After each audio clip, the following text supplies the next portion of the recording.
Hello, in this video, I'm going to go over the basics of applying filters to identify groups of students based on a particular criteria using assessment data anywhere.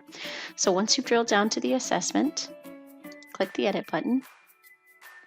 And the only place that you can use filters is on the columns tab. Another important thing to note is that you should only be using one assessment on the test tab. So I'm going to come to the columns tab.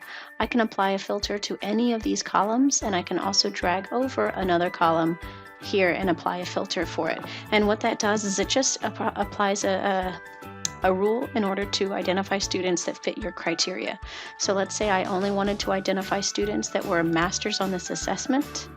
I could select masters, filter is down at the bottom, add a filter, and that equals yes. That works for masters because there's only one, students would only have a yes in the masters box. In order to remove a filter, I click it and press the X. You might also be adding a filter to multiple categories. For example, in order to identify students that are at meets, I have to apply a filter of yes to meets.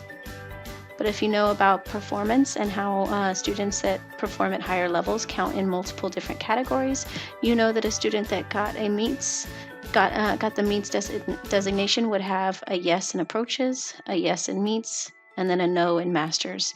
And so therefore the only way to identify the students that were at meets, not meets and masters, is to then also go ahead and add a filter to masters to be no.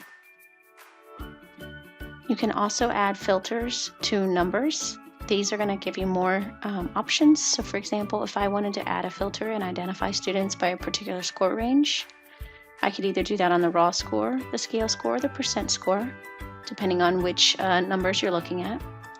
I'm going to do the percent score. I'm going to click percent, add filter, numbers, many choices. And so in order to get a range, I'm going to have to do two filters. I'm going to have to do greater than. It's not inclusive, so if I want 60 to be my lowest number that's included, I need to type in 59. And then I click on percent score again and add another filter so that I can put the top limit of maybe 80 is the highest number that I want included.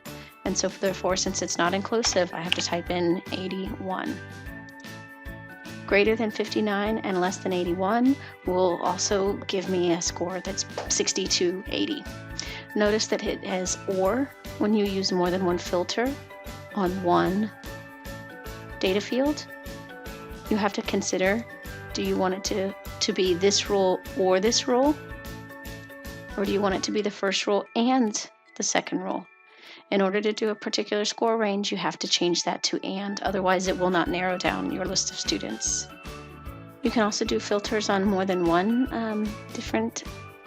data field at a time. So I could, like I said, drag over a demographic, like maybe I drag over ethnicity, and I want to identify students that scored within the score range 60 to 80, and maybe I want to focus on my Asian population and only get that one group of students. So in order to see the results of your filter, come down to update, and now you'll see a shortened list of all the students that completed this assessment that fit your criteria.